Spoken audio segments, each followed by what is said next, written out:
Okay देखो Vishwajeet, ion, clear है ना साउंड?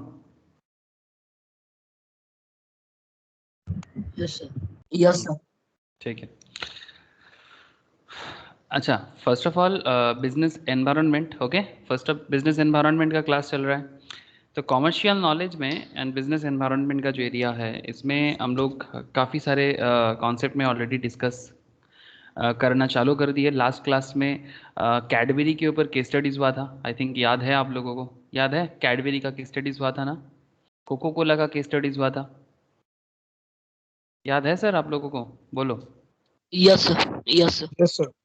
ओके, तो कैडबरी कोको कोला किस तरह से इंटरनल लेवल पे अपने बिजनेस को टैकल करते हैं, कैसे प्रॉब्लम को शॉर्ट आउट करके अगर बिजनेस में कुछ प्रॉब्लम हो जाए तो कैसे वो कम बैक करते हैं, दैट्स अ बिग इशू। आज भी डिस्कशंस कुछ ऐसे ही करना है। आज कैडबरी या कोको कोला जैसे मतलब हॉट कंपनीज, मतलब ये तो काफ़ी काफ़ी ट्रेडिशनल कंपनीज है, they are the traditional companies. आज डिस्कस करना है actually components of business environment में। मतलब एक बिजनेस एनवायरनमेंट जो होता है सर, इसके अंदर क्या क्या मैटर छुपा होता है। ठीक है, आज मैं आप लोगों को बहुत सारा अपडेट देने वाला हूँ। ठीक है, जिसमें update in the sense business environment के अंदर कंपोनेंट तो जानेंगे, बट इस कंपोनेंट का प्रैक्टिकल एक्सपोजर्स में आज मैं बहुत सारा चीज़ आप लोगों के साथ बात करने वाला हूँ। आप लोगों को आई होप बड़ा इम्पैक्टफुल कुछ बातें होंगे, अच्छा लगने का चांसेस है। ठीक है, अच्छा, सेकेंड थिंग, चलिए कंपोनेंट्स की बात करते हैं। फिर उसके साथ साथ मैं आपको एक न्यू कंपनी जस्ट अभी स्टॉक मार्केट लिस्टेड प्रोसीडियर में है, आज उसका आईपीओ प्रोसेस का लास्ट डे है। आईपीओ प्रोसेस मतलब फर्स्ट टाइम जब कोई कंपनी स्टॉक मार्केट में आता है ना, उसका कॉन्सेप्ट है। लेकिन मैं स्टॉक मार्केट में नहीं बात करूंगा, एक्चुअली ये मेरा स्टॉक मार्केट का ही एक टॉपिक था, बट मुझे लगा कि आप लोगों के साथ भी बिजनेस एनवायरनमेंट में मुझे डिस्कस करना चाहिए। ठीक है, एक कंपनी आ रहा है सर, एक chemical industry, heron by industries बोल के। ठीक है, जो basically chemical in the sense मतलब आपका फर्टिलाइज़र, मतलब जो फर्टिलाइज़र भी बोलना चाहिए, केमिकल भी बोलना चाहिए, जो बेसिकली वो कीटनाशक का काम करता है। कीटनाशक समझते हो ना, जो आपका क्या बोलते हैं उसको, मतलब जो एग्रीकल्चर होता है, एग्रीकल्चर में कीड़ा मकोड़ा नहीं लग जाता पेड़ पौधे में। Hello sir. पेस्टिसाइड। पेस्टिसाइड्स, हाँ मुझे वो लैंग्वेज नहीं याद आ रहा है। पेस्टिसाइड्स, पेस्टिसाइड्स कंपनी है बेसिकली हेरन बाई इंडस्ट्रीज, बड़ा कंपनी है, वो स्टॉक मार्केट पे लिस्टेड हो रहा है। उसका एनवायरनमेंट भी मैं आपके साथ डिस्कस करूंगा, मतलब ये बिजनेस एनवायरनमेंट के नॉर्मल टॉपिक के साथ, ताकि आपको मैं प्रैक्टिकली कनेक्ट कर पाऊँ। एंड उसके साथ कल हमारा प्राइम मिनिस्टर्स कुछ कहा है सर, तो क्या कहा है, बड़ा इम्पैक्टफुल बातें हैं, वो भी सुनना है। ठीक है, तो बिजनेस रिगार्डिंग कुछ बहुत ही इंपॉर्टेंट बोला है, मैंने स्टेटस भी लगाया, अगर किसी ने स्टेटस डिटेल्स में फॉलो किया उसको पहले ही पता चल गया है, अगर किसी ने नहीं फॉलो किया मैं थोड़ा बहुत डिस्कस तो जरूर करूंगा। ठीक है, समझ में आ गया ना सर? Yes sir.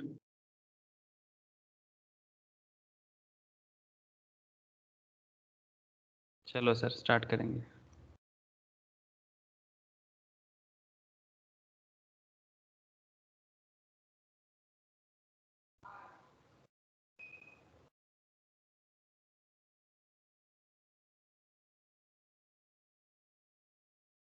एक सेकेंड, कहाँ चला गया? हाँ, स्क्रीन शेयर करना है ना सर? ओके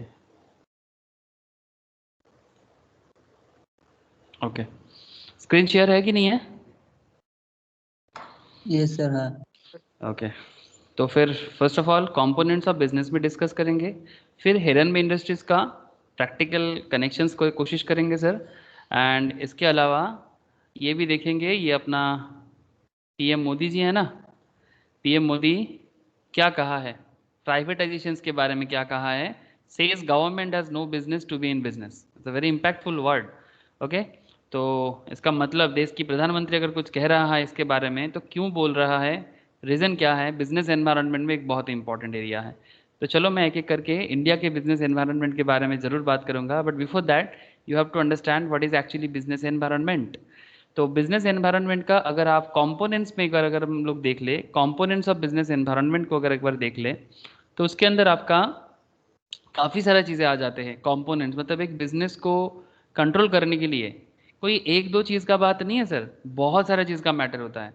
ठीक है, जैसे अगर आप लोग देखते हो कि India ease of doing business में रैंकिंग हम लोगों ने क्लास में डिस्कस किया था, कोई बता सकता है कि ईज ऑफ डूइंग बिजनेस में इंडिया का रैंकिंग करेंटली क्या चल रहा है? Ease of doing business currently India का रैंकिंग कितना चल रहा है? सर डिस्कस हुआ था क्लास में, बोलो। किसी को याद नहीं है? सर करीब 65 या 67, बोलो तो। 63। 63, हाँ सॉरी 63। इंडिया 63rd रैंक में आता है, हाँ very good. Ease of doing ranking में इंडिया 63rd रैंक में आता है, 63rd। इसमें रैंक है नंबर 1 में न्यूजीलैंड था, Singapore second, Hong Kong, Denmark, south Korea. ठीक है सर, ये बहुत इंपॉर्टेंट है क्योंकि बिजनेस करना आसान होगा। ये देखो 63 लास्ट, इससे पहले था 77, बिफोर दैट 100। 2014 में जब गवर्नमेंट चेंज हुआ था, यूपीए से बीजेपी गवर्नमेंट आया था, उस टाइम पे इंडिया का रैंकिंग 130 हुआ कर रहा था। अभी इंडिया का रैंकिंग 63 है। दिस इज दी, ये रिजल्ट्स मैं ले रहा हूँ आपका ease of doing business ranking, international business organisations का ही रिपोर्ट है। ठीक है, तो अब बात क्या करना है? अब ईज ऑफ डूइंग बिजनेस तो होगा, बट उसके लिए कंपोनेंट को भी तो सही रखना है। कंपोनेंट को भी तो सही रखना है। बिजनेस करना आसान होगा तभी जाके एम्प्लॉयमेंट क्रिएट होता है सर।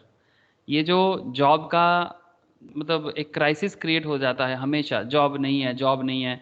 स्पेशली अगर आप इंडिया में देखो कि जॉब अगर है भी तो एक पर्टिकुलर एरिया में ही कंसंट्रेट किया हुआ है। आप बात को समझ रहे हो?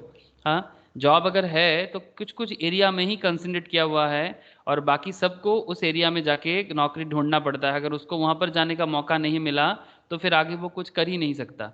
ऐसा सिचुएशन है। अगर इंडिया में सबसे ज़्यादा जॉब करेंटली अगर कोई एरिया दे रहा है तो दैट इज़ बैंगलोर, है ना, मतलब कर्नाटका। सही बोल रहा हूँ ना सर? कर्नाटका में जो बैंगलोर सिटी है हमारा, वहाँ पर अच्छा खासा जॉब है, वो भी IT enabled job, information technology. Hyderabad in Andhra Pradesh, okay, Hyderabad में जॉब है कंपेरेटिवली। ईस्ट इंडिया का हालत बहुत ख़राब है, ईस्ट इंडिया का हालत बहुत ख़राब है। बिहार, झारखंड, वेस्ट बंगाल, उड़ीसा, सब बहुत ही भयंकर हालत है सर। साथ में नॉर्थ ईस्ट को भी जोड़ लो, ठीक है। फिर भी नॉर्थ ईस्ट का कुछ अपना मसाला है, उसमें मैं बात नहीं कर रहा हूँ। ये जो पोर्शन है इसमें सिचुएशन अच्छा नहीं है। मिडिल इंडिया का भी सिचुएशन अच्छा नहीं है।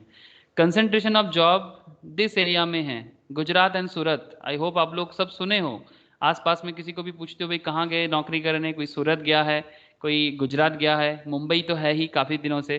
ठीक है, and this is the area. ठीक है, तो Maharashtra and Gujarat belt, Karnataka belt, south का Andhra Pradesh and Tamil Nadu little bit, okay. तो ये करंट इंडिया का जॉब सेक्टर्स है, मतलब जो जॉब क्रिएट कर रहा है। तो यहाँ पर अगर जॉब है, और नॉर्दर्न पार्ट में दिल्ली नोएडा एरिया है, नॉर्दर्न पार्ट में दिल्ली नोएडा एरिया, दिल्ली नोएडा जिसको हम लोग एनसीआर भी बोलते हैं, नेशनल कैपिटल रीजन बोलते हैं ना sir. This kind of area यहाँ पर है। ये हरियाणा का कुछ पोर्शंस लेके कुछ ऐसा पोर्शंस, पूरा यूपी पूरा नहीं आता उसमें, यूपी का थोड़ा सा पोर्शन आता है। ठीक है, तो सर कहना क्या चाहते हो? सर कहने का सिस्टम बहुत सिंपल है। इंडिया का बिजनेस एनवायरनमेंट समझना है तो मैं थोड़ा इंडिया का आपको पहचान दिला रहा था कि इंडिया का करंट जॉब का सिनारियो कैसा है। कि अगर किसी को भी जॉब चाहिए ईस्टर्न पार्ट से, 138 करोड़ पॉपुलेशन है, 135 करोड़ पॉपुलेशन है, उसमें से ईस्टर्न पार्ट ऑफ इंडिया में भी रहते हैं करीब करीब 50 करोड़ के आसपास, है ना। तो इस तरह से अगर हम डिस्ट्रीब्यूट करें 50-50-50 भी कर देना अलग अलग पार्ट में, अगर 30 करोड़ भी इधर रहता है, 30 से 40 करोड़, तो ये 40 करोड़ लोगों को मैक्सिमम डिपेंड करना पड़ता है बाहर जगह के जॉब के लिए। अब प्रॉब्लम यही है कि हर जगह में एक इक्वल डेवलपमेंट क्यों नहीं हो सकता।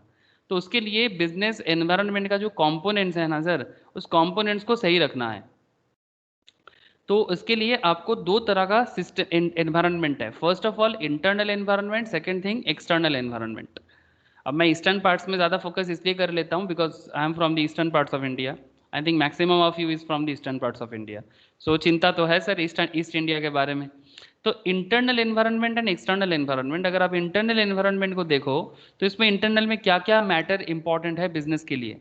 First thing value system, second thing mission and objectives, third thing organizational structure, fourth thing corporate culture, quality of human resource, labor unions, physical resource and technological capabilities. External environment में these are the internal system, जिस particular state का value system अच्छा रहेगा, mission and objective अच्छा रहेगा, organisational structure अच्छा रहेगा, corporate culture अच्छा रहेगा, क्वालिटी ऑफ ह्यूमन रिसोर्स अच्छा रहेगा, लेबर यूनियंस अच्छे से अपना लेबर को देखेगा, and physical resource and technological capabilities रहेगा, वो पर्टिकुलर स्टेट में तो डेवलपमेंट होना ही होना है। क्या आप लोग बात समझ पा रहे हो सर? Please tell me. आप बस इंडिया का अलग अलग स्टेट के साथ एक बार पिक्चराइज मतलब अपने आप को इमेजिन करो कि अगर साउथ इंडिया में बिजनेस लेवल कंसंट्रेटेड है या फिर गुजरात या महाराष्ट्र में कंसंट्रेटेड है, तो फिर क्यों है? हेलो सर, आप लोग बोलो सर, कनेक्ट कर पा रहे कि नहीं कर पा रहे?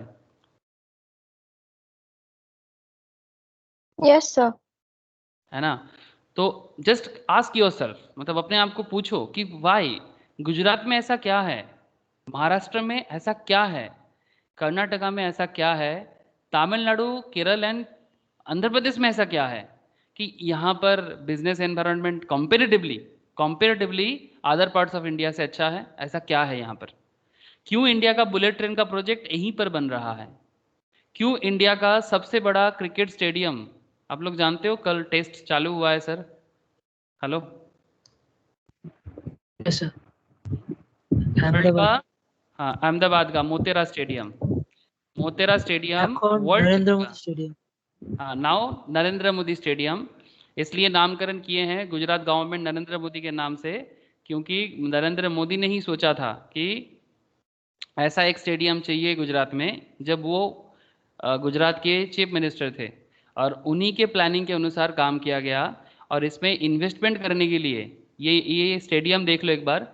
हाँ, मैं इसलिए आपको स्टेडियम नहीं दिखा रहा हूँ बिकॉज आप लोग देख रहे हो, सभी को सोशल मीडिया में अभी छाया हुआ है, बट मुझे उसके बारे में कोई इंपॉर्टेंस ही नहीं है। इंपॉर्टेंट ये है कि इतना बड़ा स्टेडियम बनाने का जो लक्ष्य गुजरात गवर्नमेंट लिया था, specially BCCI and Gujarat government, तो दोनों का एक मेलजोल भी बहुत ज़रूरी था।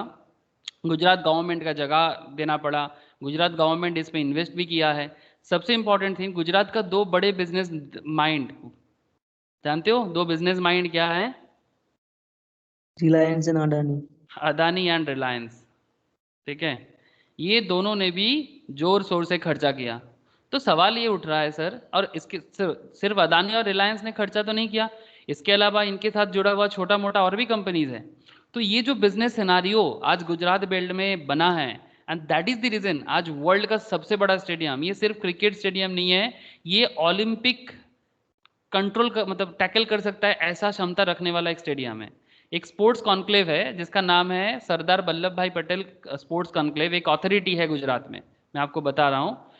उस ऑथोरिटी के अंदर ये स्टेडियम आता है। मतलब इसके अलावा और भी काफ़ी सारा सरदार वल्लभ भाई पटेल के नाम पे बना हुआ पूरा स्पोर्ट्स कॉन्क्लेव है, उस स्पोर्ट्स एनक्लेव, उसके अंदर ये नरेंद्र मोदी स्टेडियम एक वन ऑफ दी है, this is the one of the. अब ऐसा स्टेडियम आज अगर इंडिया बनाया है, मतलब आप समझ सकते हो कि डे बाय डे किस तरह से सोच जा रहा है। मेरे को एक ही चीज़ पूछना है कि ऐसा इंडिया काफ़ी बड़ा कंट्री है, ऐसा इंडिया के हर एक प्रांत में होना चाहिए। लेकिन इसके लिए हर एक प्रांत, प्रांत मतलब समझते हो, प्रांत मतलब मैं स्टेट का बात कर रहा हूँ, कि ये सिर्फ एक स्टेडियम नहीं है, इसके ऊपर डिपेंड करके इंटरनेशनल इन्वेस्टमेंट, इसके ऊपर डिपेंड करके international business, everything, international sports, हर चीज़ इस पर डेवलप करेगा। ये एक इन्वेस्टमेंट नहीं है सर, मतलब ये सिर्फ एक स्टेडियम नहीं है, ये एक इन्वेस्टमेंट का भी बहुत बड़ा मतलब आपके लिए ओपन कर देता है, दरवाजा ओपन कर देता है, आपको ग्लोबल मैप में स्थान दिला देते हैं। तो that's a good very interesting thing, अगर आप बिजनेस का पॉजिटिव माइंड सेटअप के साथ देखो। हाँ, मुझे थोड़ा सा जलन तो हो रहा है, जलन इस बात का कि ऐसा स्टेडियम अगर कोलकाता में भी बनता तो मज़ा आ जाता, तो ऐसा सोच अगर कोलकाता भी रख पाते तो बड़ा मज़ा आ जाता।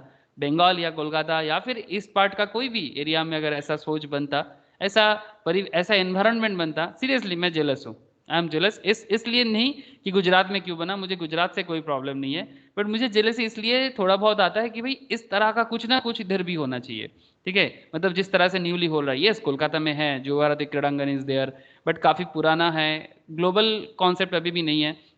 ईडन गार्डन तो बहुत हिस्टोरिकल है, बट कुछ नया, और भी कुछ नया बन सकता है। Patna is there, Odisha is there, बहुत कुछ हो सकता है। तो लेकिन उसके लिए सर वही बार बार घूम फिर के की बात, पैसा इंपॉर्टेंट है ना सर। आप कुछ भी बनाओ, यू नीड इन्वेस्टमेंट, और इन्वेस्टमेंट के लिए आपको चाहिए प्रॉपर बिजनेस का एरिया, प्रॉपर बिजनेस माइंडेड इंसान, और बिजनेस का जो एरिया है, ठीक है, वो एक बहुत इंपॉर्टेंट है। ये स्टेडियम को बनाने में कितना खर्चा हुआ जानते हो? हेलो, किसी को पता है? ये यस देखो सर। सर, मैं आपको दिखा रहा हूँ एक इंटरेस्टिंग कहानी। इसके लिए बीडिंग हुआ था, टेंडर बुलाया गया था स्टेडियम को बनाने के लिए। अगर आपको दिख रहा है तो आप देख सकते हो, Beed submitted for Sardar Patel stadium. Beed मतलब इसको बनाने के लिए जो कंस्ट्रक्शंस कंपनीज है उन्होंने बीड लगाया था, जिसमें वो इंडिया का वन ऑफ द बड़े big companies Larsen and Toubro, Shapoorji Pallonji, sir Tata group का एक company Shapoorji Pallonji, and Nagarjuna construction company limited, ये तीनों कंपनी ने बीड किया था। उसमें लार्सन एंड टुब्रो 677 करोड़ में काम करने का वादा किया था, सबसे कम Shapoorji पलोंजी 847.88 crore and Nagarjuna constructions 1065 crore highest bid गया था। अल्टीमेटली विनर बना था Larsen and Toubro, one of the best company in the world also, winning Beed and financially lowest and technically rank first.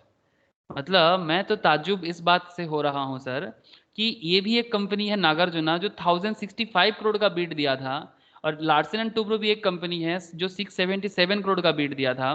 अब सवाल ये उठ रहा है सर, बिजनेस को करने के लिए अब लार्सन एंड टुब्रो का एनवायरमेंटल फैक्टर को समझो। सेम काम, वही काम करना है जो गुजरात एंड बीसीसीआई ने बताया, Gujarat cricket association and board of cricket control in India, कि उनको कैसा स्टेडियम चाहिए। सेम काम करना है। एक बंदा बोल रहा है 1065 करोड़ लगेगा, दूसरा बंदा बोल रहा है 677 करोड़ लगेगा। मतलब किस लेवल का दिमाग लार्सन एंड टुब्रो के पास है, क्या कॉस्ट स्ट्रक्चर है इनके पास, क्या मैनेजमेंट दिमाग है। मतलब चार्टर्ड अकाउंटेंट, कॉस्ट अकाउंटेंट वाले दिमाग भर भर के हैं इनके पास। मतलब इनके पास भी है, बट इनका जो दिमाग वाले लोग हैं, आई थिंक वो ज्यादा कॉस्टिंग समझ पाया होगा। नहीं तो 677 करोड़, क्योंकि प्रॉफिट भी तो करना है, ऐसा तो नहीं चैरिटी तो नहीं है, प्रॉफिट भी तो करेंगे। कहाँ 1065 करोड़ और कहाँ 677 करोड़, आधा आधा दाम पे करके भी प्रॉफिट कर रहा है। How can it possible? मतलब आप समझ रहे हो सर कि cost and management accounting is how important. मतलब कितने टॉप लेवल का दिमाग लगाने से आप सेम काम को सस्ते में कर सकते हो और बीड जीत सकते हो। अरे सर मेरा, आप लोग मेरा बात समझ पाए कि नहीं पाए? हेलो। Yes sir.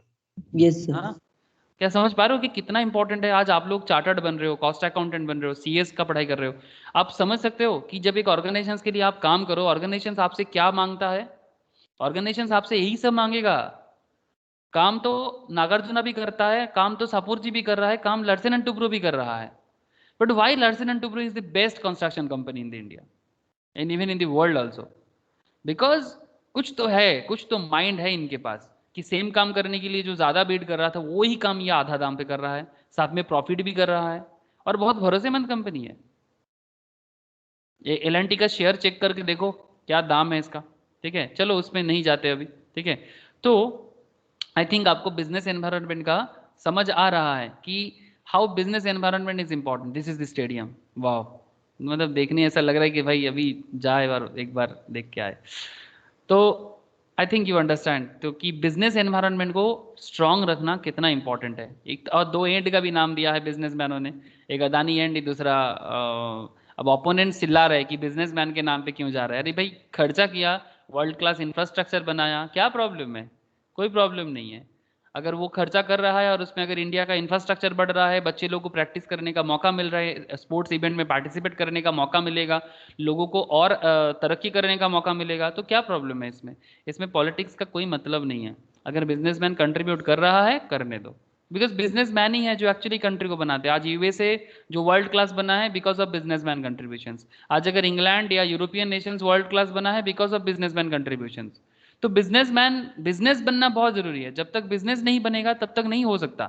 और as a professional commerce students you have to understand कि how business environment is important and why Gujarat, Surat and southern part of India is improved much better than in eastern parts or central part or northern part of India. This is the difference because of this value system, mission and objective, organizational structure, corporate culture, सबसे important quality of human resource. Quality है sir, ऐसा नहीं east part में quality नहीं है, ऐसा बात नहीं है।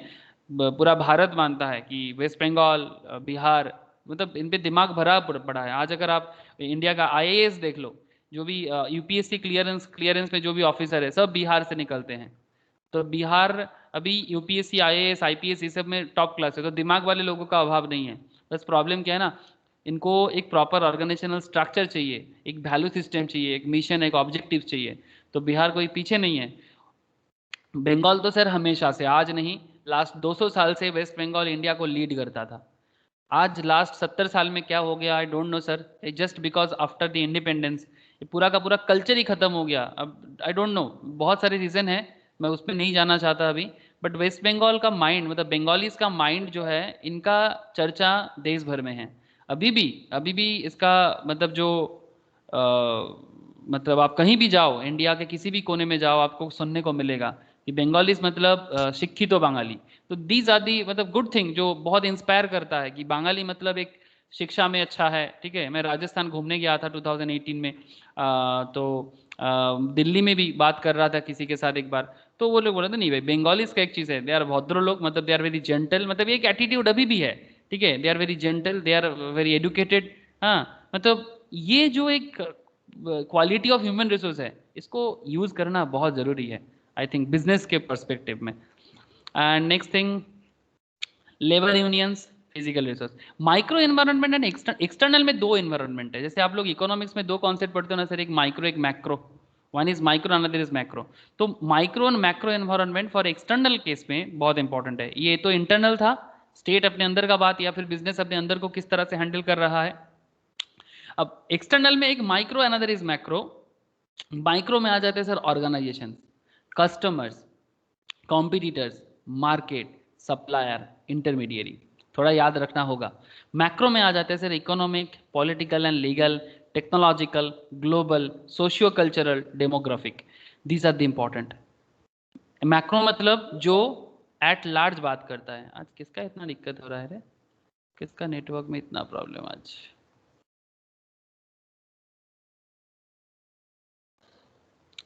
मैक्रो में क्या आ गया सर, ओवरऑल इकोनॉमिकल स्ट्रक्चर कैसा चल रहा है, पॉलिटिकल एंड लीगल फैक्टर, इसके बारे में बात करूँ तो बंगाल का हालत हमेशा से बदतर रहा है। पॉलिटिक्स इतना ज़्यादा, ज़रूरत से ज़्यादा पॉलिटिक्स, इसको एक्चुअली पॉलिटिक्स नहीं बोलते, इसको क्या बताऊं, मतलब राजनीति के नाम पे डब्बा राजनीति होता है हमारे यहाँ पर। And that is the reason West Bengal को सब डरते हैं, बिकॉज मतलब ज़रूरत से ज़्यादा कुछ ही होता है, मतलब काम का काम कम, मतलब বাংলায় বলি না কাজের কাজ কম আর আওয়াজ বেশি, আমাদের ওয়েস্ট বেঙ্গলের অবস্থা যায় এরকম, কাজের কাজটা কম হয় আর আওয়াজটা বেশি হয়। I think you understand political factor एक इतना बड़ा प्रॉब्लम है ना यहाँ पर, बिजनेसमैन बिजनेस करना नहीं चाहता, कोई भी बड़ा इन्वेस्टमेंट आना पसंद नहीं कर रहा है, just because of the environment और कल्चर। मतलब जो रिसेंट ट्रेंड में हुआ है, जैसे हमेशा से ऐसा कभी नहीं था।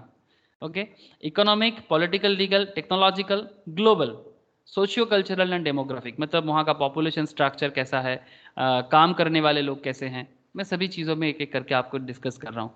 तो आपको बस ये कुछ याद रखना है, external environment and internal environment. मैं आगे चर्चा को बढ़ाता हूँ सर।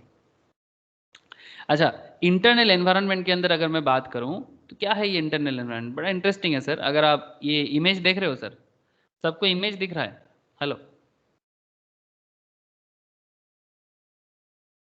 Yes sir. है ना? तो this is the universe, universe के अंदर अर्थ, अर्थ के अंदर India, stars, planets and the moon बाकी साइड्स में है। अगर इसको हम तो थोड़ा सा रियल फील्ड में देखें, मतलब थोड़ा सा अपना गूगल अर्थ के थ्रू से देखें, तो आपको बड़ा मज़ा आ सकता है। देखो सर, ये पूरा क्या है, this is the whole universe, है ना? यूनिवर्स में ये क्या है, अर्थ है ना? यूनिवर्स पे ये अर्थ है, और अर्थ के अंदर एक पार्ट है जो हमारा कंट्री इंडिया है। हम लोग नॉर्मली अपना मैक्सिमम सोच इंडिया के अंदर ही रखते हैं, ये नॉर्मल बात है कि हम लोग सबसे ज़्यादा अपने कंट्री के बारे में सोचते हैं। तो ये इंपॉर्टेंट एरिया है एक बिजनेस के लिए, कि पूरा दुनिया, मतलब यूनिवर्स में क्या हो रहा है इसका इम्पैक्ट तो अर्थ पे आता है, और पूरा अर्थ में क्या होता है उसका भी इम्पैक्ट इंडिया में आता है, और सबसे इंपॉर्टेंट चीज़ इंडिया के अंदर क्या हो रहा है उसका इम्पैक्ट तो इंडिया पे होगा ही, मतलब that is the must thing. कि इंडिया के अंदर जो हो रहा है वो तो इंडिया में होगा। अब सर कहना क्या चाहते हैं? अब देखो सर, ध्यान से सुनो सर, बड़ा इंटरेस्टिंग कुछ पॉइंट यहाँ पर बोला है। I am very convinced. Internal environment is composed of multiple elements existing within the organizations, including management, current employees, corporate culture. Internal environment is the conditions, people, events, and factors within an organization that influence its activities and choices, particularly the behavior of the employees. Factors that are frequently considered part of the internal environment also include the organization mission statement, leadership style, मतलब कौन हमारा leader है, very important sir, seriously it's a very very important part. Who is our leader? कौन हमारा state को चला रहे हैं, कौन हमारे कंपनी को लीड करता है, कौन हमारे स्कूल को लीड कर रहे हैं, ठीक है, कौन हमारे कॉलेज को लीड कर रहा है। नहीं सर, वो पाड़ा का दादा नहीं चाहिए, मतलब पाड़ा दादा नहीं, ऐसा ऐसा लीडर नहीं चाहिए, विजनरी लीडर चाहिए जो रियल चेंज कर सकता है। वो दलाली वाला लीडरशिप ना चलेगा नहीं सर, वो लीडरशिप का कोई मतलब नहीं है। I hope you understand. Leadership style and its organisational culture, culture value जो साउथ इंडिया में आजकल आप देख रहे हो, ठीक है, बड़े बड़े कंपनीज ऐसे ही नहीं बन जाता, उसके लिए एक ऑर्गेनाइजेशनल कल्चर भी बिल्ड करना पड़ता है, ठीक है, तभी जाके फॉरेन इन्वेस्टमेंट आते हैं, तभी जाके आज गूगल माइक्रोसॉफ्ट भी बोलता है yes I want to open my office in Bangalore. आज टेस्ला जो वर्ल्ड का सबसे रिचेस्ट पर्सन बना है रिसेंटली, क्या दिमाग वाले इंसान है, वो भी आज बैंगलोर में अपना R&D के लिए, रिसर्च एंड डेवलपमेंट के लिए कंपनी ओपन किया है। तो वाई हर टाइम पे बैंगलोर क्यों? बिकॉज ऑर्गेनाइजेशनल स्ट्रक्चर बना हुआ है वहां पर। We shall study about internal environment in depth at further level of the course. In this syllabus, the focus shall be in the understanding of the internal factors. Okay, ठीक है, मैं समझ गया क्या बोलना चाहता है। Okay, the universe। अब देखो एक पॉइंट जो भी बात कर रहे थे कि पूरा यूनिवर्स के अंदर अर्थ और अर्थ के अंदर India, it's a very interesting point. The universe we live in has our planet Earth and it has many other planets and stars that exist around us. The earth within earth, the earth within earth we are living in the piece of land. एक अर्थ के अंदर एक piece of land में हम लोग रहते हैं, है ना sir? We call it India, our country. Now imagine this, we are India, all the events and trends, issues and expectations within India are ours. India के अंदर जो भी हो रहा है सब कुछ हमारा है। Anything that happens outside India is however happening with in the earth and will also somehow effect us. जैसे कोरोना कहाँ आया था सर? कोरोना का इम्पैक्ट, कोविड कहाँ से इम्पैक्ट सबसे पहले कहाँ पर आया था? चाइना। चाइना। तो अर्थ के अंदर चाइना में कोरोना इम्पैक्ट आया, इफेक्ट आया, और उसका इफेक्ट क्या इंडिया को नहीं आया? आया ना सर? तो ऐसा नहीं बोल सकते कि भाई दुनिया के बाहर क्या चल रहा है उससे हमें क्या लेना देना। कभी कभी हम लोग बोलते हैं ना कि बाहर क्या होता है उससे क्या हम अपने घर के अंदर साफ करें, ऐसा नहीं। आपको internal factor as well as external factor, दोनों फैक्टर को ही देखना है। बट हाँ, एक्सटर्नल फैक्टर इम्पैक्ट थोड़ा कम करते हैं या फिर बहुत जब करते हैं बहुत जोर का भी कर सकते हैं। कोविड जो इम्पैक्ट डाला है, चाइना का एक इम्पैक्ट पूरा दुनिया भर में फैला है, वी ऑल नो, अभी भी खत्म नहीं हुआ, ऊपर से न्यू स्ट्रेन आ रहा है। इवन महाराष्ट्र में काफ़ी सारा सिटी में लॉकडाउन आ गया है, क्या आप लोगों के पास खबर है sir? Yes sir, Punjab also. Punjab also, Punjab, Delhi, Delhi तो बोल के दिए दिया, कल ही केजरीवाल ने बोल दिया कि अप टू 8 तक कोई भी एग्ज़ाम ऑफलाइन नहीं होगा, मतलब वो लोग स्कूल जाएगा ही नहीं 8 के बच्चे तक, बाकी अभी डिसीजंस नहीं आया। और महाराष्ट्र में सर पूना टोटली लॉकडाउन है, मुंबई एंड मुंबई के कुछ कुछ एरिया, बिकॉज पूरा कंप्लीट लॉकडाउन मुंबई में करना मुश्किल है, बिकॉज वो फाइनेंस हब है हमारा। और पूना तो कम्प्लीटली सिचुएशंस बहुत प्रॉब्लमेटिक है, बहुत सारे लोग मतलब ख़राब हालत है, मतलब एक ऐसा न्यू स्ट्रेन आ गया, मतलब जो कोरोना म्यूटेशन हो गया उसका, अब पता नहीं क्या होगा। अब आई होप कि सब कुछ कंट्रोल हो जाए, भगवान करे, बट वो तो सभी कुछ डिपेंड करता है ना सर, अब वो क्या करेगा उसी को पता। तो बेसिकली इम्पैक्ट तो आ रहा है। तो anything that happens outside India is however happening with in the earth will also somehow affect us. Somehow क्या, इस बार तो जोर का अफेक्ट कर दिया।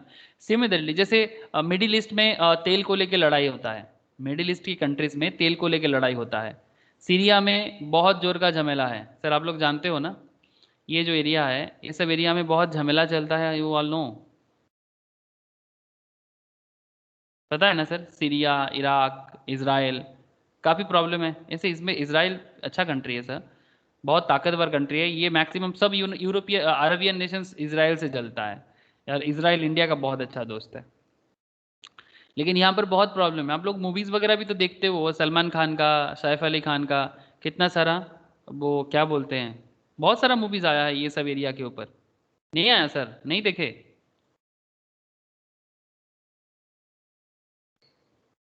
अरे देखिए जरूर होंगे।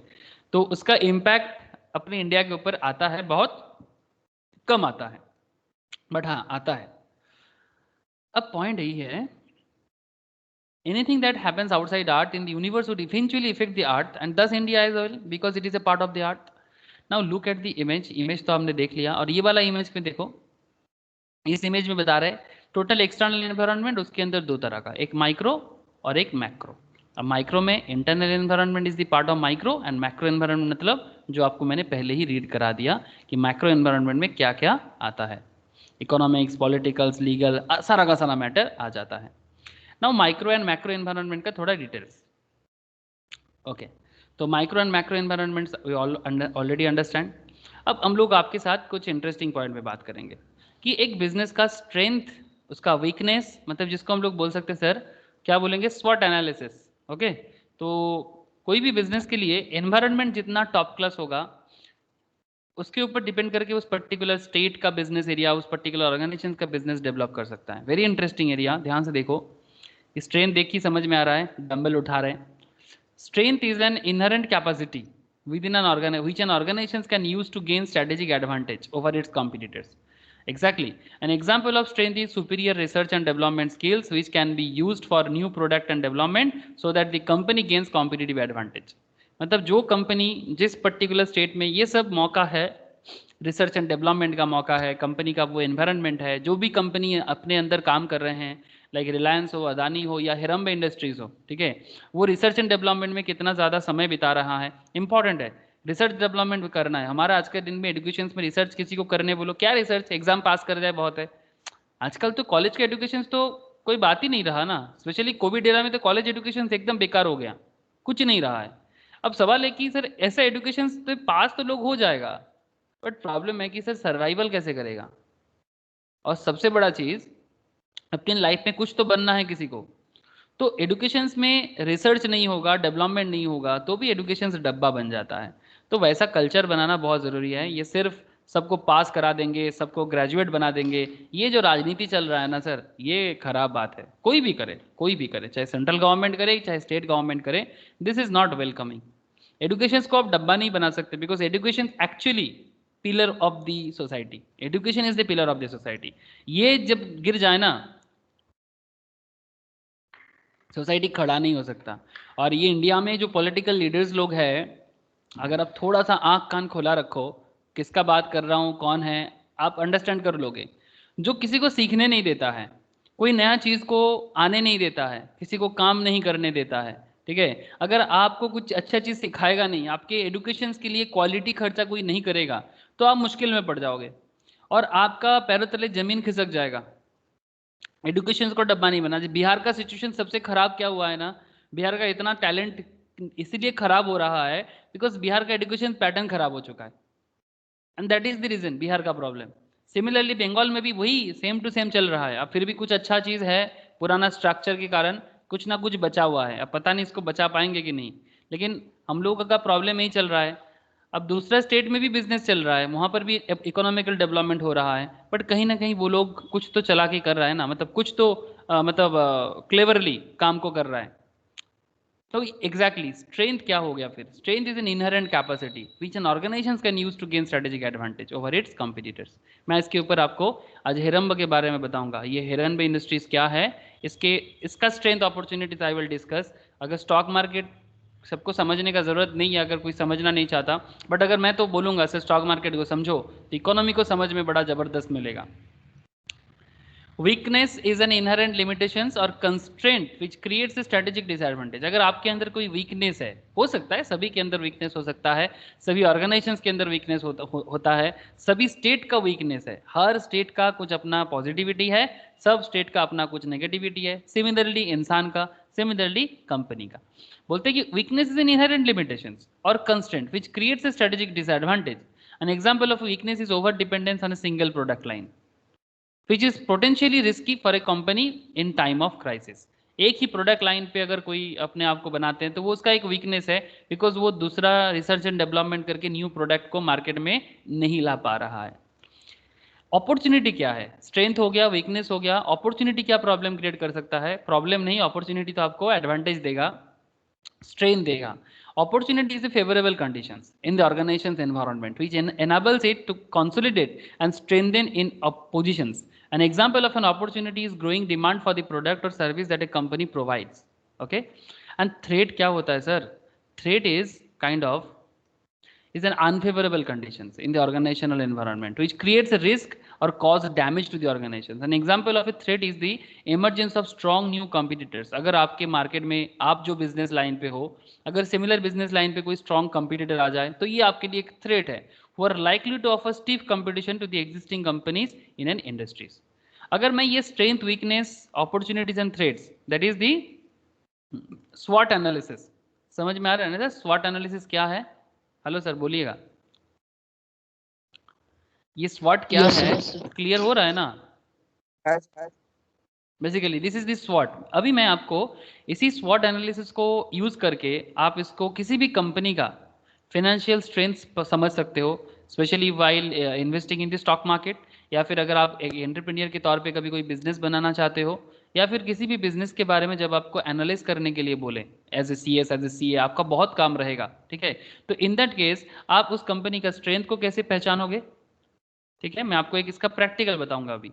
Using strengths, minimising impact of weakness. करना क्या चाहिए? अपना वीकनेस को कम करो, स्ट्रेंथ को यूज करो। Capacity, capitalising the opportunities, opportunities को कैपिटलाइज करो। एंड थ्रेट्स जो है आपका, उसको आप न्यूट्रलाइज करो। थ्रेट को कम नहीं कर सकते, थ्रेट को कम करना मुश्किल है सर, बट हम थ्रेट को न्यूट्रलाइज कर सकते हैं। मतलब जो थ्रेट आ रहा है, हो सके तो उसको हम लोग थोड़ा सा कंट्रोल करके उसको न्यूट्रल कर सकते हैं। जो बहुत ज़्यादा इम्पैक्ट दे सकता था वो अभी कम इम्पैक्ट देगा। मतलब सिंपल बात है कि अगर कोई बिजनेस कोई कर रहा है मार्केट में, और आप क्या सोचोगे, अगर आप ऑलरेडी मार्केट में लीडर हो तो क्या आप किसी को बोल सकते हो कि भाई ये बिजनेस मैं करता हूं तो और कोई नहीं कर सकता? हेलो सर, अगर आप किसी बिजनेस में लीडर हो तो क्या आप किसी को बोल सकते हो कि ये बिजनेस मैं ही कर सकता हूं और कोई नहीं कर सकता? प्राइवेट कॉन्सेप्ट में ऐसा हो सकता है क्या? यस, एक्सेप्शनल है। जैसे इंडियन रेलवे अगर चाहते हैं कि अगर किसी और को इंडियन रेलवे, जैसे ये सिस्टम है कि इंडियन रेलवे का कंट्रोलिंग इंडियन रेलवे के पास ही रहेगा, वो कंट्रोलिंग किसी के हाथ पे नहीं देगा। ट्रेन चला सकते हैं बट कंट्रोलिंग एंड लाइन वगैरह, सिस्टम वगैरह वो इंडियन रेलवे के हाथ में ही रहेगा।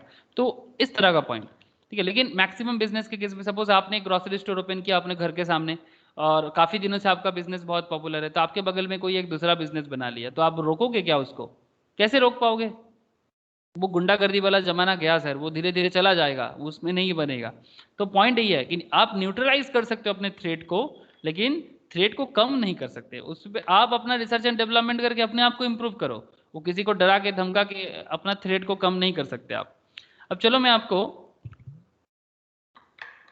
हिरनबाई इंडस्ट्रीज जो रिसेंटली IPO लॉन्च हुआ है, ठीक है, स्टॉक मार्केट में लिस्टेड हो रहा है सर, आज ही लास्ट दिन है। मैं आपको शायद किसी क्लास में शो किया था, अगर नहीं किया तो मैं एक बार दिखाता हूँ आपको।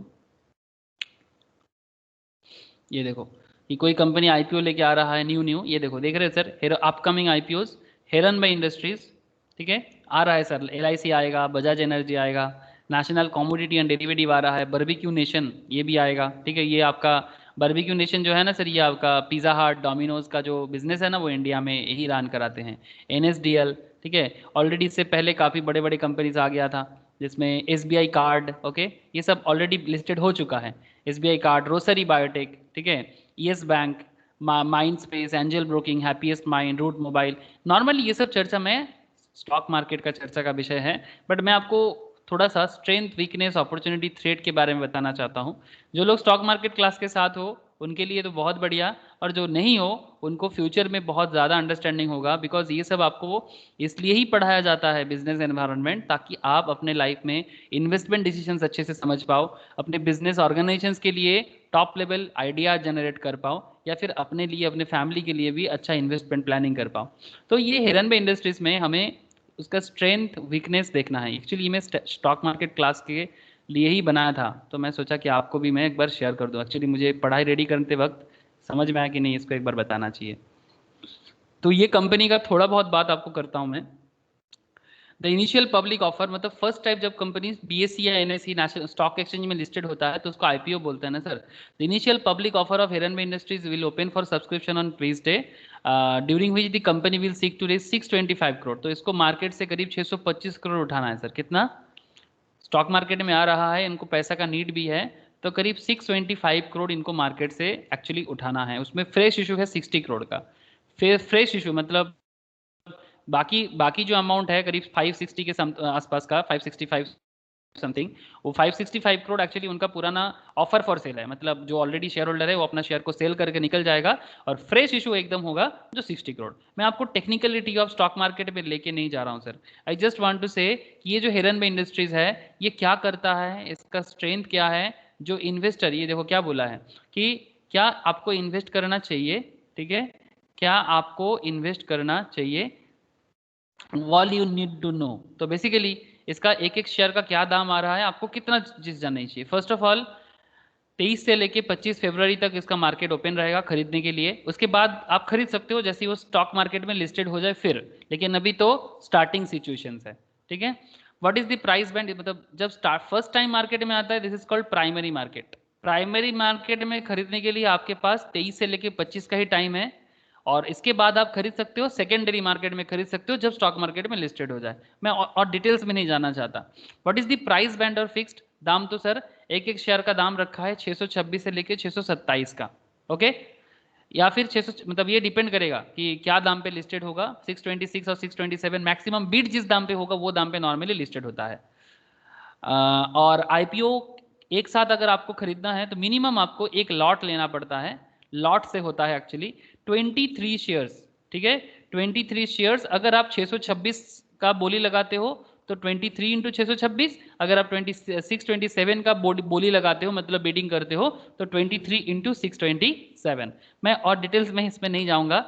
तो फिर एक्चुअली मैं आपको बोलना चाह रहा था कि इसका अगर आईपीओ तो आ रहा है, अब जो भी खरीदना चाहेगा, ठीक है, जैसे मेरा काफ़ी सारे सीनियर स्टूडेंट्स लोग ऑलरेडी इन्वेस्टमेंट किया है, ठीक है, जो लोग स्टॉक मार्केट में हैं। स्नेहाशीष, आई होप यू अंडरस्टैंड कि हिरनबे इंडस्ट्रीज का बात चल रहा है ग्रुप में। Yes sir, yes sir. हाँ, ओके। तो ये देखो ये क्या कर रहा है, पेस्टिसाइड्स ना, मैं इसका वर्ड भूल गया था, मुझे राजू ने अच्छा याद दिलाया।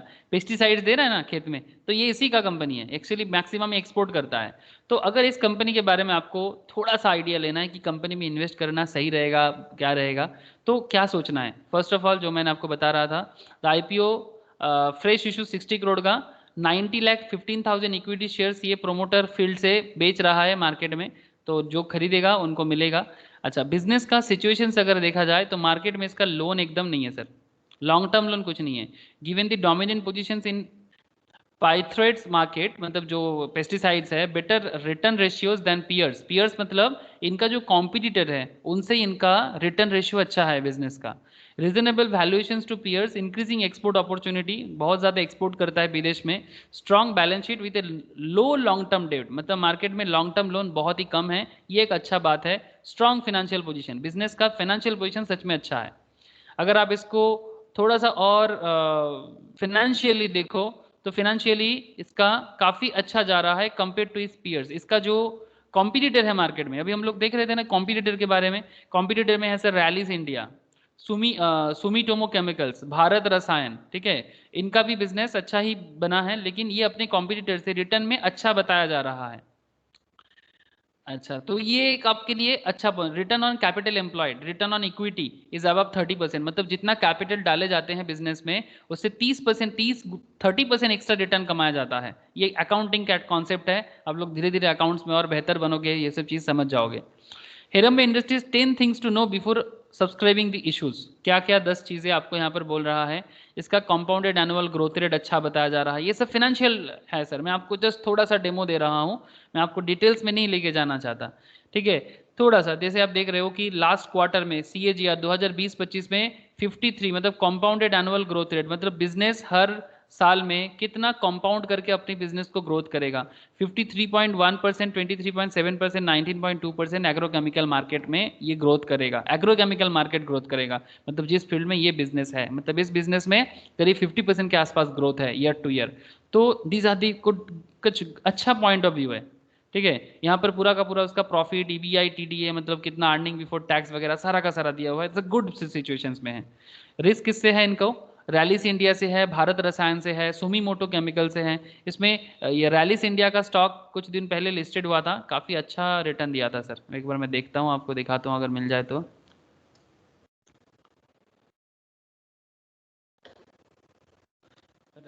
रैलिस इंडिया,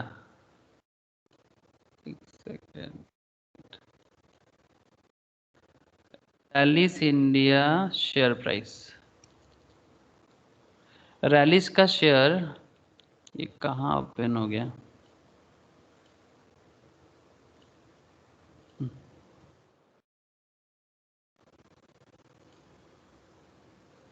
ये देखो सर, रैलिस का लास्ट एक साल में, नहीं सॉरी मुझे याद आ गया, Rossari biotech, Rossari biotech, Rossari share price, ये बहुत अच्छा रिटर्न दिया था 6 months back. Just look sir, करीब लिस्टेड हुआ था 800 समथिंग, अभी 1000 के आसपास चल रहा है, ठीक है। लिस्टेड हुआ था 700-800 में, अभी 1000 के आसपास चल रहा है। तो ये एक अच्छा, इसका आईपीओ उससे भी कम था, करीब डबल दाम भी ये लिस्टेड हुआ था, समझ रहे हो? लिस्टेड गेन में ही डबल हुआ था, मतलब करीब 400 के दाम पे आया था और लिस्टेड हुआ था 800 में। मतलब जो लोग खरीदा था वो मतलब लिस्टेशन के दिन पे ही करीब 300-400 रुपया एक एक शेयर में इनकम किया था। चलो मैं और डिटेल्स पे नहीं जाऊंगा अभी। तो बेसिकली अच्छा, और कुछ पॉइंट, अच्छा थ्रेड क्या है? तो सुमीमोटो केमिकल्स, ये सब कंपनी से इनको चिंता है। रिसर्च एंड डेवलपमेंट में बात कर रहा था मैं, ये देखो Hiranmay industries in house R&D team for product development and improvisation of R&D facilities at unit 1 and unit 2 are recognised by the department of scientific and industrial research, ministry of science and technology, government of India, and it is a new R&D facility at unit 3 Sarigam has operational from October 2020। मतलब ये अपने business का research and development के लिए काफ़ी खर्चा कर रहे हैं sir. Companies international distribution partner क्या क्या है मिडिल ईस्ट में, करीब इसके पास टोटल 371 प्रोडक्ट है। अच्छा बात है ना sir, 371 kind of product, hello 371 product है। 41 कंट्रीज में इनका एक्सपोर्ट होता है या इंपोर्ट करते हैं। मिडिल ईस्ट है, CIS है, एशिया है, south east Asia, Africa, further 172 countries के साथ इनका बिजनेस कंपनी, सॉरी, और फर्दर 172 प्रोडक्ट ये मार्केट में लाने का कोशिश कर रहा है एग्रीकल्चरल सिनारियो में। तो ये कुछ अच्छा मतलब पॉजिटिव एरिया है। लेकिन सर थ्रेड भी तो कुछ होगा, सारा का सारा तो पॉजिटिव नहीं हो सकता। अरे आप लोगों को समझ आ रहा है ये हिरण्मय इंडस्ट्रीज का अपॉर्चुनिटी थ्रेड्स समझ में आ रहा है? ये सुनो बताओ थोड़ा सा। Hello, Yes, sir. Yes, sir. Before subscribing in issue investor also need to take note of some key risk. Business के रिस्क भी है, कंसर्न हाईलाइटेड बाय ब्रोकरेज। तो कुछ famous broking companies like ICICI direct, Angel broking, इन्होंने ही कुछ बताया। ये सब मैं मेरा रिसर्च किया हुआ है, बस यही से मैं बता रहा हूँ आप लोगों को। There are outstanding legal proceedings involving the company, promoters and certain directors. आपसे मतलब कुछ लीगल प्रोसीडिंग है प्रोमोटर्स एंड डायरेक्टर के ऊपर, मतलब कुछ कोर्ट केसेस चल रहा है। Absence of large customers and dependence on smaller customer increase. ये जो कोर्ट केस चल रहा है ना, कुछ पोल्यूशन कंट्रोल को लेके, बिकॉज पेस्टिसाइड्स है तो पोल्यूशन के ऊपर इनका एक बहुत बड़ा इम्पैक्ट आते हैं ना सर। पेस्टिसाइड एनवायरमेंटल फ्रेंडली है या एनवायरमेंट के अगेंस्ट में जाते हैं? हेलो बोलो sir. Pesticide against environment against में जाते हैं, लेकिन फिर भी यूज़ करना पड़ता है बिकॉज हमें फूड का नेसेसिटीज है। इतना सारा 135 करोड़ लोग हैं, उनका पेट भी भरना है। ग्रीन रेवोल्यूशन तो इसी तरह से आया था। 135 करोड़ का पेट भरने के लिए अगर आप एग्रीकल्चर करते हैं और उसको अगर आप पूरा का पूरा ऐसे ही बना लोगे, हो सकता है ऑर्गेनिक वे में, बट बहुत टाइम टेकिंग है सर। ऑर्गेनिक वे में ग्रीन रिवोल्यूशन लाना मुश्किल है इंडिया जैसा कंट्री में। अभी बहुत सारे कर रहा है, बट धीरे धीरे आई होप समय लगेगा उसमें। बट करेंटली विदाउट पेस्टिसाइड्स, जैसे वो कीड़ा मकोड़ा लग जाता है, कीटनाशक आ जाता है, तो उसको भगाने के लिए, हटाने के लिए, मुझे एग्रीकल्चर का नॉलेज उतना ज़्यादा नहीं है, बट मैं इतना समझ सकता हूँ कि क्यों यूज़ किया जाता है इतना ज़्यादा, ताकि कीड़ा मकोड़ा ना लगे, पोका ना लगे, जो भी होता है खेती वगैरह में, चाष को मतलब चाषबास करने में प्रॉब्लम जो भी होता है। रॉ मटेरियल जो है ये कहाँ से आता है? इसका मैक्सिमम खर्चा इसका रॉ मटेरियल में ही निकल जाता है। टोटल एक्सपेंस का मैक्सिमम परसेंटेज रॉ मटेरियल में चला जाता है। तो अगर रॉ मटेरियल का कभी भी प्राइस में इंक्रीज डिक्रीज हुआ ना, इसके बिजनेस में बहुत इंपैक्ट आता है। रॉ मटेरियल का थोड़ा सा अप डाउन में इसके बिजनेस पे बहुत बड़ा इंपैक्ट आता है। सबसे बड़ा प्रॉब्लम क्या है? Environmental matters, delay in product approval. सरकारी अप्रूवल मिलने में टाइम लगता है बिकॉज एनवायरमेंटल हैजर्डस प्रोडक्ट है और डिपेंडेंसी ऑन चाइना। ये जो भी प्रोडक्ट इनको मिलता है ना, रॉ मटेरियल्स, वो चाइना से बहुत सारे आते हैं। ठीक है, ये एक प्रॉब्लम है। और दूसरा प्रॉब्लम, रॉ मटेरियल जैसे चाइना से आए या दूसरा जगह से आए वो भी फिर भी ठीक है, लेकिन इनका बिजनेस मैक्सिमम चाइना के साथ ही होता है। ये जो भी प्रोडक्ट बना के एक्सपोर्ट करता है ना, वो भी चाइना को। The agrochemical intermediaries industry is subject to strict regulation with respect to a range of environmental matters. The company manufacturing facilities are being inspected on regular basis by the Gujarat Pollution Control Board in the past. ये भी देखो, ये भी गुजरात का business है। ये भगवान, सभी गुजरात में होगा क्या? बाकी जगह से भी कोई कंपनी आए स्टॉक मार्केट में कुछ करने के लिए? Just look at the business environment. The company has receive temporary closure notice from GPCB, मतलब गुजरात पॉल्यूशन से काफी दिनों तक इनको बंद करने के लिए बोला गया था। कुछ लाइसेंस बाद में छीन भी लिया गया था, बाद में वो मिल गया। In first half of 2000 financial year 21 में company reported 14.71% of revenues from China. Company जो टोटल रेवेन्यू कमाता है उसका 15% चाइना के ऊपर डिपेंडेंट है। और it imported 13.45% of raw materials from China. मतलब कंपनी जो टोटल रॉ मटेरियल लाते हैं उसका करीब 14% रॉ मटेरियल वो चाइना से लाते हैं। तो प्रॉब्लम क्या है इसका बिजनेस का? Any restriction either from the central or state government, and you all know China के साथ हमारा रिलेशन बहुत सेंसिटिव है ना? तो अगर कभी भी कुछ गवर्नमेंट रिलेटेड कुछ प्रॉब्लम हो जाए ऑन सच एक्सपोर्ट्स और इंपोर्ट्स, में adversely affect business prospect, financial condition and result of operations. तो अगर आपको हिरनबी इंडस्ट्रीज का पॉजिटिव, नेगेटिव और थ्रेट्स, मतलब बेसिकली स्वॉट एनालिसिस करना था, तो क्या आप कर पाए कि नहीं पाए? थोड़ा बहुत तो समझ में आया होगा। मैं स्टॉक मार्केट लेवल में ज़्यादा नहीं गया, मैं थोड़ा बिजनेस एनवायरनमेंट फील्ड में ही ज़्यादा रह गया। बिकॉज स्टॉक मार्केट का चर्चा करेंगे ना सर, अभी बहुत सारा फाइनेंशियल मैटर उठ के आएगा, तो मैं उतना डेप्थ में नहीं जाना चाहता था। लेकिन I just want to ask कि क्या एज ए बिजनेस इन्वेस्टर अगर आपको उस बिजनेस का स्वॉट एनालिसिस करना है, क्या आप कर पाओगे फ्यूचर में? ये सब सब्जेक्ट ऐसे ही नहीं पढ़ाया जाता सर, इसका प्रैक्टिकल यूज बहुत बड़ा है। आज अगर आप हिरनबा का एक स्टॉक खरीदना चाहते हो ना, तो आपको 23 करके 627 करके अगर आप खरीदना, तो करीब 14,000 समथिंग आपका एक स्टॉक के पीछे खर्चा होगा। मैक्सिमम, मतलब मैक्सिमम अगर आप 100 लो तो भी आपका लाख 1.5 लाख का भी इन्वेस्टमेंट आप कर सकते हो, उससे ज़्यादा भी कर सकते हो। तो जस्ट इमेजिन करो आप कि इतना इन्वेस्टमेंट करोगे, बिजनेस का स्वॉट एनालिसिस नहीं करोगे। हेलो, बोलो सर बोलो, समझ में आया कि नहीं? Yes, yes, yes, sir. Yes, sir. Yes, sir. Thank you sir. तो basically these are the things, इसीलिए आपको पढ़ाया जाता है। तो don't just mug up, I just request you, आपको मौका मिल रहा है सीखने को, इंस्टीट्यूट आपको बता रहे हैं सीखने के लिए, तो सीखा करो और इसका यूज़ भी क्या करो। मतलब नॉट जस्ट कि हाँ भाई पढ़ना है, सिलेबस है, ठीक है पढ़ो, सिलेबस तो है, बट आपको इसका यूज़ भी सीख के करो ना, तो आपको पढ़ने का इच्छा और बढ़ जाएगा। बार बार बोल रहा हूँ, ऐसे आप लोग करते हो थोड़ा बहुत, लेकिन मैं और ज़्यादा चाहूँगा। माइक्रो एंड मैक्रो एनवायरनमेंट में अगर बात करें सर, तो factors which directly affect the day to day functioning of the firm, that is micro environment. And macro में क्या आ जाता है? Factor decide the overall direction thinking of firm. Factor decide the overall directions thinking of the firm, macro environment, this is the macro environment, and environment consists of all the things affecting the business, जो भी business को affect करता है, this is the environment। अब micro का भी अपना strength है, वीकनेस है, एंड मैक्रो का भी अपना अपॉर्चुनिटी है, थ्रेट है। माइक्रो का अपना स्ट्रेंथ वीकनेस होगा और मैक्रो का एक्चुअली अपॉर्चुनिटी एंड थ्रेट होता है। मतलब ये जो strength weakness and opportunity threat का बात है ना, स्ट्रेंथ वीकनेस माइक्रो एनवायरनमेंट का पार्ट है और opportunity and threat macro environment का पार्ट है। क्या आपको बात समझ में आ रहा है sir? Very interesting part. Strength weakness is part of micro environment and opportunity and threat is part of macro environment. Is this point clear? Hello sir, बोलो। Another interesting area. Yes, sir. Yes, sir. Thank you sir. अब मैं आपको एक चीज बताने वाला हूँ, ध्यान से सुनिएगा। ये जो मैक्रो एनवायरनमेंट है, factor decide the overall direction thinking of the firm. Micro तो आप समझ ही गए कि बिजनेस के अंदर का जो बात है वो क्या सोच रहा है, ठीक है, जो बिजनेस का डे टू डे फंक्शनिंग, मतलब बिजनेस के अंदर वाला बात। लेकिन मैक्रो एनवायरनमेंट, जैसे कि मैं आपको बार बार तब से बता रहा हूँ कि सदर्न इंडिया या फिर वेस्टर्न इंडिया, गुजरात जैसे स्टेट जिस तरह का इंफ्रास्ट्रक्चर बिल्ड किए हैं, वो उनका एक क्या है सर, वो उनका factor decide the overall direction thinking of firm. Overall जो डायरेक्शन, जो थिंकिंग ऑफ फार्म जो कर रहे हैं, वो एक बहुत बड़ा इंपैक्ट दे रहे हैं उनका अपॉर्चुनिटी एंड थ्रेड में। अब इसी मुद्दे पे कल कल अपना प्राइम मिनिस्टर नरेंद्र मोदी जी अपना एक जगह में अपना भाषण देने के टाइम पे, मतलब ओपोनेंट तो बहुत बार चिल्ला रहा है।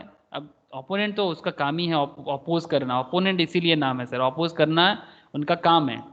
उनको भी पता है कि क्या सही है क्या गलत, बट फिर भी वही प्रॉब्लम है कि अपोज में हम लोग कभी सही का साथ नहीं देते। चलो वो छोड़ देते हैं, बट सवाल है कि सर बहुत लोग बोल रहे हैं कि अपना घर का चीज बेच रहा है। कौन सिर्फ जो गवर्नमेंट ऑर्गेनाइजेशंस को डे टू डे क्या कर रहा है सरकार, सब धीरे धीरे प्राइवेटाइज कर रहा है। हाँ सर, क्यों नहीं करेगा, क्यों नहीं करेगा। गवर्नमेंट ऑर्गेनाइजेशंस का अगर आप फाइनेंशियल डेटा मैं आपको नेक्स्ट क्लास में शेयर करूंगा, आप देखेंगे तो फिर डिसाइड करेंगे कि इंडिया में गवर्नमेंट ऑर्गेनाइजेशंस का क्या हालत है। एक बहुत अच्छा बात बोला, government has no business to be in business. सरकार का काम है एडमिनिस्ट्रेशन संभालना, सरकार का काम है लॉ एंड ऑर्डर को देखना, सरकार का काम है इंफ्रास्ट्रक्चर डेवलपमेंट करना। बिजनेस करना गवर्नमेंट का काम नहीं है, और इसलिए वो कर भी नहीं पाते, बिकॉज सरकारी लेवल पे लोग एडमिनिस्ट्रेशन संभालते हैं, इंफ्रास्ट्रक्चर डेवलप करते हैं, बिजनेस नहीं कर पाते। बिजनेस करने के लिए एक अलग सोच चाहिए, एक अलग प्रॉफिटेबल माइंड चाहिए। अब गवर्नमेंट का सर्विस देना काम है, वो अगर प्रॉफिटेबल माइंड में सोचेगा तो मुश्किल में आ जाता है। तो इसीलिए गवर्नमेंट चाहता है कि बिजनेस का जो कंट्रोल है वो प्राइवेटाइज हो जाए। इसमें वो अपॉर्चुनिटी क्रिएट कर सकता है, जॉब क्रिएट कर सकता है, और टॉप लेवल ऑफ सर्विस बना सकते हैं, और लॉस मेकिंग होने से बचा सकते हैं। और ये लीगेसी नहीं है। देखो बहुत अच्छा पॉइंट बोला है, ऑलरेडी मैंने स्टेटस में भी दिया, आप लोग बाद में फिर से एक बार उसको रिवाइज कर सकते हो। Narendra Modi on Wednesday made a strong pitch privatization of public sector units, saying that the government has no business to be in business. Speaking on various reforms announced in the year of union budget, the Prime Minister said the center is going ahead with the mantra of monetize and modernize. सभी चीज को monetise करना है, मतलब जिसमें पैसा generate हो, and modernise करना है, ताकि पुराना डब्बा वाला कॉन्सेप्ट ना रहे। When government monetize that space, I hope आप लोगों को दिखाई दे रहा है बिकॉज ये टाइम्स ऑफ इंडिया में काफी एडवर्टाइजमेंट है। When government monetize that space is filled by private sector of the country, bringing investment and best global practice with them. मतलब ये competitive business environment create कर सकता है। Batting for privatizations, the Prime Minister said the many PSU public sector units are loss making and are supported by taxpayers money. हम लोग जो इतना सारा GST और इनकम टैक्स भरते हैं, हमारा पैसे से हमारा कुछ नहीं होता। आपके घर के सामने रोड नहीं बनता, अगर एक नदी है तो पुल नहीं बनता, अगर एक रास्ता है तो उस पर प्रॉपर ट्रांसपोर्टिंग सिस्टम नहीं बनता। अरे कहाँ से बनेगा, क्योंकि सब तो कंपनी को बचाते बचाते निकल जाता है। मैं आपको इंडिया का गवर्नमेंट कंपनीज का हिसाब अगर थोड़ा सा भी कोशिश करूँ तो दिखा सकता हूँ। Government PSU financial conditions, PSU financial conditions, PSU firm in India. एक सेकंड, अगर मिले तो अच्छा रहेगा। पब्लिक सेक्टर अंडरटेकिंग्स फाइनेंशियल मिलेगा क्या? देखो sir, top profit making public sector 2019-20 का, और चलो मिल गया, अच्छा है। और top loss making public sector 2018-19 का है। अगर आप लॉस मेकिंग का हालत देखो, मैं आपको प्रॉफिट में लेके आता हूँ। इंडिया पोस्ट 14,904 करोड़ का लॉस में जा रहा है। एयर इंडिया अभी भर्तों की सब्सिडी देते देते लॉस कम हुआ है, 8,475 करोड़ का। महानगर टेलीफोन 3,390 करोड़ का। State trading corporation 881, PEC 500, Odisha mineral 450, सब लॉस नेगेटिव में है। National textile, airline service, Chennai petroleum corporation. और जब हम लोग प्रॉफिटेबल का बात करते हैं, इसमें सारा का सारा 100% गवर्नमेंट नहीं है सर, 51%, किसी किसी में 100% हो सकता है, वो भी LIC में शायद 100% है, उसको भी प्राइवेटाइज करना चाहता है। इंडियन ऑयल, वो तो ऑयल का बिजनेस का आप समझ ही रहे हो ना, वो तो पूरा का पूरा अलग ही कहानी है ऑयल का, कल ही बता रहे थे शायद इकोनॉमिक्स क्लास में। Indian oil, ONGC, NTPC, NTPC 2589 crore का, एनटीपीसी कोलाघाट, राजू तेरे घर के सामने वाला कंपनी कोलाघाट भी एनटीपीसी का ही एक पार्ट है, केटीपीपी। कोल इंडिया लिस्ट नहीं आया सर, पावर ग्रिड 9939 करोड़ का, भारत पेट्रोलियम 7132, सभी देखो तेल बिजनेस ही प्रॉफिटेबल में है। अब तेल का भंडारा खत्म तो इनका खत्म। भारत संचार निगम लिमिटेड 6040 करोड़ का, हिंदुस्तान, ये स्पेक्ट्रम बेच के, ये जो बीएसएनएल का प्रॉफिट देख रहे हो ना, ये स्पेक्ट्रम बेच के, मतलब ये जियो एयरटेल इनको जो स्पेक्ट्रम बेचा है ना उससे प्रॉफिट हुआ है। मतलब प्रॉफिट देख के आप लोग मतलब चिंता मत कर लेना कि क्या हो गया, ये मैक्सिमम तेल का बिजनेस में प्रॉफिट है। ओके, और तेल का सिचुएशन जिस दिन खराब उस दिन ये कंपनी भी गायब। ठीक है, तेल का प्रॉफिट का कहानी आप सबको पता है। अगर आप बाकी सब देखो, सब तेल वाला कंपनी ही प्रॉफिटेबल है। हिंदुस्तान पेट्रोलियम, कहाँ क्या गया, इंडियन ऑयल, ओएनजीसी। ठीक है, अगर आप देखोगे तो सिर्फ power grid, coal and 2-3 company छोड़ के बाकी सब, गेल भी तो तेल गैस है, मतलब गेल मतलब आपका gas authority of India limited, सारा का सारा पेट्रोलियम बेस्ड कंपनी प्रॉफिटेबल है। अब समझ रहे हो। और ये जो बीएसएनएल का प्रॉफिट, बीएसएनएल का नॉर्मल बिजनेस एकदम डब्बा बन गया है, वो स्पेक्ट्रम बेचता है सरकार के बिहाफ में। अरे टेलीफोन का लाइसेंस बेचता है सर, टेलीकम्युनिकेशंस का, इसीलिए वो प्रॉफिट दिख रहा है। बाकी इस सब का हालत एक एक करके चेक करोगे ना, ये देखो बहुत सारा है। ठीक है, इनका चेक करोगे ना, सब डब्बा बन चुका है। बैंक का हालत तो क्या बताए, अब आपको क्या बताऊं मैं। और किस पब्लिक सेक्टर में किसका कितना परसेंटेज शेयर होल्डिंग है उसका भी डिटेल्स आपको मिल जाएगा। थोड़ा रिसर्च वगैरह किया करो। तो सरकार चाहता है कि सब प्राइवेटाइज्ड हो जाए, कुछ सेक्टर्स को छोड़ के, सब मतलब सब नहीं, जैसे डिफेंस नहीं जाएगा, रेल नहीं जाएगा। ठीक है, कुछ 4 सेक्टर्स को गवर्नमेंट अपने पास ही रखेगा। ठीक है, मैं उसके बारे में बाद में आपको बात करता हूँ। तो basically this is the concept कि गवर्नमेंट इस तरह से सोच रहा है। ठीक है, और मैं, अगर आप मुझे मेरा ओपिनियन मानोगे, I am fully supporting this, because इसमें इसी में ही भलाई है, इसी में ऑर्गेनाइजेशन टिकेगा। सबसे इंपॉर्टेंट, इंडिया का जो इतना 65% यूथ, 135 करोड़ लोग, इतना लोग पढ़ाई कर रहे हैं, उसमें 65% यूथ है सर। ये बेकार बैठने नहीं रहना चाहिए, इनको काम चाहिए। They need to work, they need job. और उसका एक ही रीज़न है, वो सरकारी लेवल में जॉब नहीं क्रिएट हो सकता, चाहे सरकार कितना भी वादा कर ले। कभी 10,000 नौकरी निकाल के 5 करोड़ लोगों के सामने बताता है कि भाई जॉब होगा, वो भी 50 बार एग्जाम कैंसिल हो जाता है। अगर आप बंगाल में ही देखो ना, जॉब के नाम पे सिर्फ एक ही जॉब निकलते हैं, टेट। हमें राइट और रॉन्ग, जॉब के नाम पे हमेशा एक ही नाम आता है, टेट का। टेट समझते हो, वो प्राइमरी टीचर्स के लिए जॉब का जो बात होता है, और वो टेट भी कैंसिल हो जाता है। If I am not very wrong, आप लोग आप मुझे बोल सकते हो, क्या मैं सही बोल रहा हूँ सर। वेस्ट बंगाल में बात कर रहा हूँ मैं, स्टेट का। जॉब के नाम पे एक ही जॉब आता है ना मार्केट में, और वो भी प्रॉपरली टैकल नहीं होता। बोलो सर, अगर कोई कुछ कहना चाहते हो तो बोल सकते हो कि नहीं सर इसमें और भी फील्ड में जॉब हुआ है, बताओ।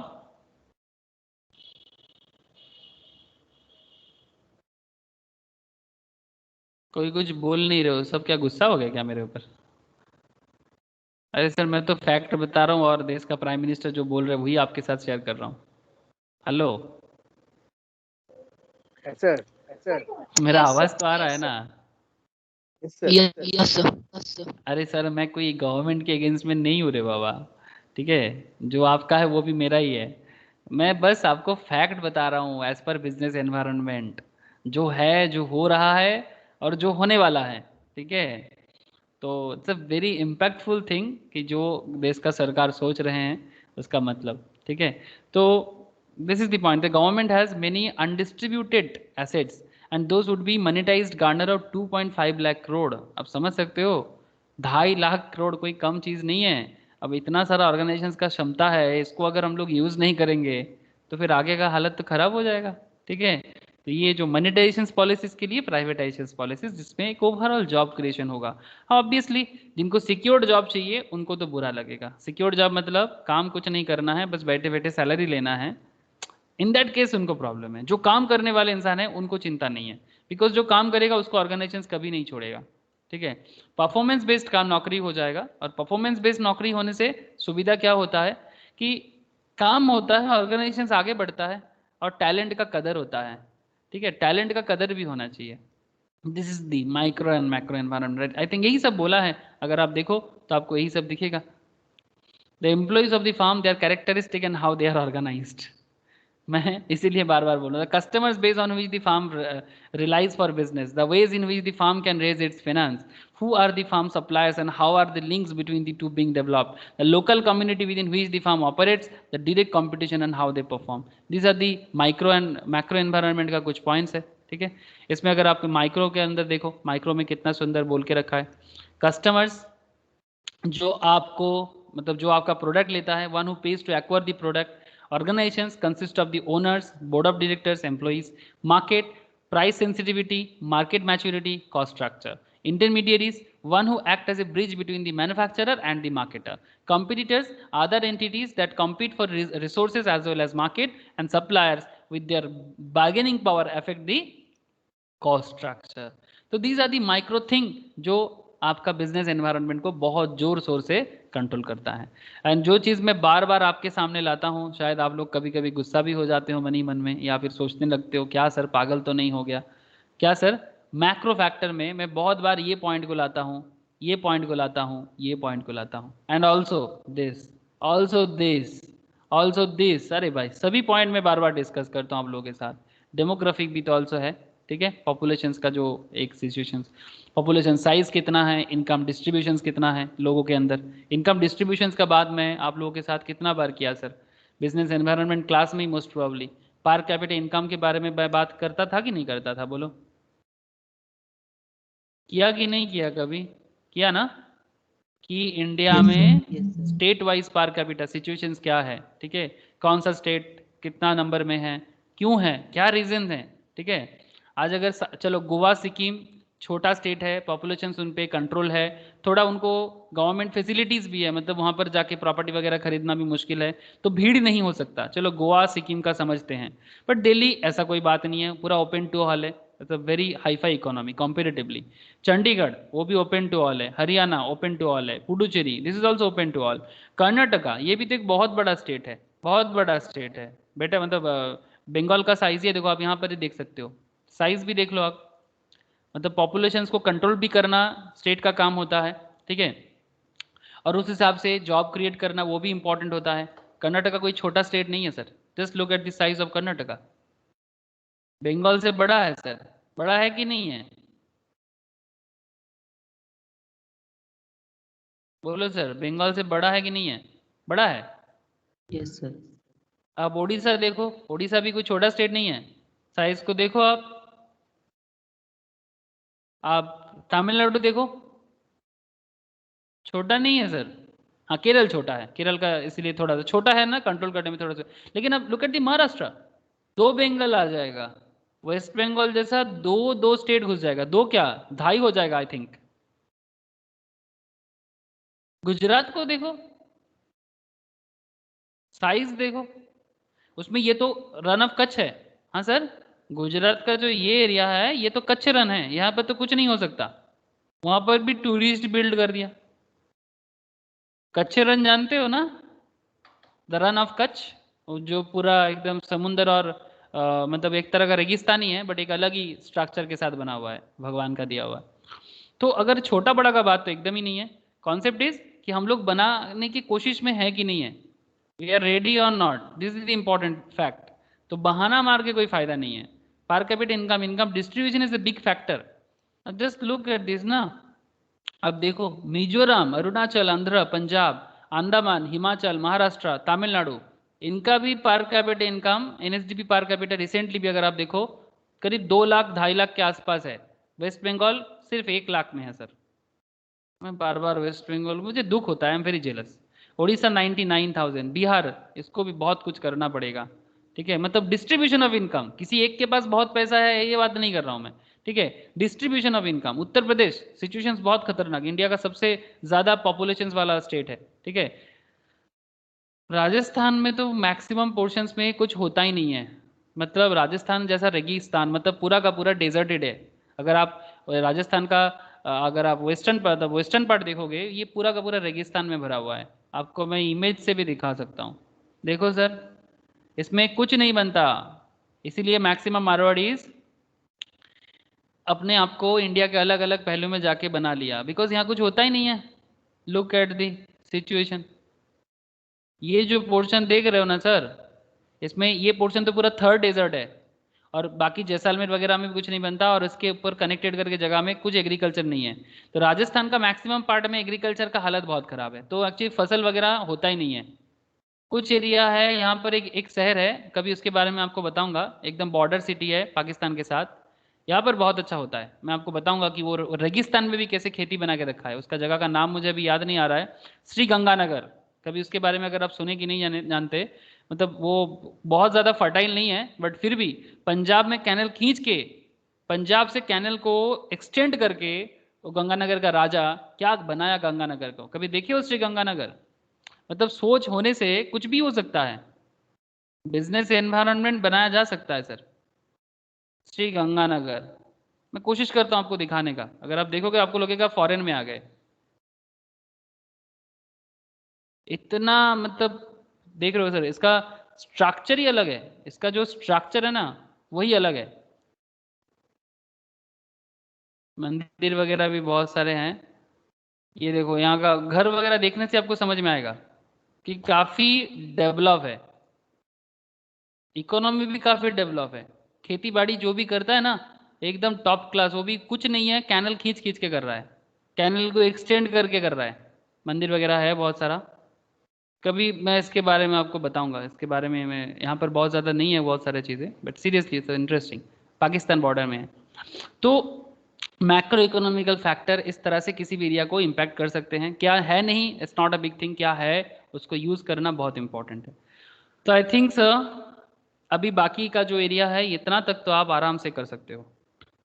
अच्छा, इंडियन शैम्पू मार्केट का एक एरिया बता रहा है, इतना तो आप प्लीज़ कीजिएगा। कॉम्पिटिटर्स किस तरह से काम करता है ये भी आप एक बार प्लीज़ देखिएगा, ठीक है? जैसे मैं आज आपको हिरनबर्ग के बारे में कॉम्पिटिटर का बताया, वैसे ही शैम्पू इंडस्ट्रीज़ में भी अगर आप देखो कि सबसे ज़्यादा शैम्पू का मार्केट यूनिलीवर का है, ठीक है? हिंदुस्तान यूनिलीवर का डव वगैरह आता है ना sir, Johnson and Johnson, Procter Gamble, L'Oreal Paris, other, Colgate and Palmolive, वो किस तरह से शैम्पू का मार्केट को मतलब अलग अलग कॉम्पिटिटर्स ने मार्केट शेयर लिया है।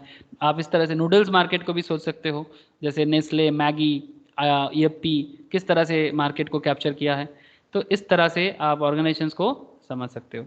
तो इतना तो आज है, बाकी नेक्स्ट दिन में मार्केट के बारे में बताऊंगा, सप्लायर्स के बारे में बताऊंगा, और भी कुछ इंटरेस्टिंग एरिया है बिजनेस एनवायरनमेंट में, I will discuss this things. Very important ये पार्ट है बिजनेस एनवायरनमेंट, ठीक है?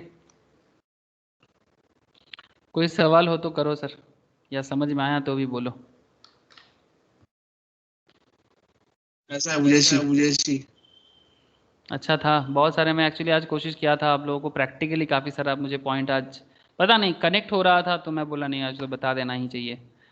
वो स्वॉट एनालिसिस तो मैं एक्चुअली फंडामेंटल में कराया था इस बार, तो वो मैं कराता हूँ, जो भी स्टॉक मार्केट का पढ़ाई करते हैं ना उनको मुझे ये कराना पड़ता है। तो मुझे सोचा कि आज आप लोगों का भी शॉर्ट एनालिसिस है, तो मैं इसलिए बोल दिया आप लोगों को। और उधर आपका बिजनेस एनवायरनमेंट का मैक्रो फैक्टर में मोदी जी कल ही मैं एक्चुअली देख रहा था, तो मैं सोचा आज तो क्लास में बात करना चाहिए। ओके सर, ठीक है फिर, चलो बाय फिर, tata. Bye sir. Okay tata. भाई sir okay bye bye. Sir, bye sir. Bye bye.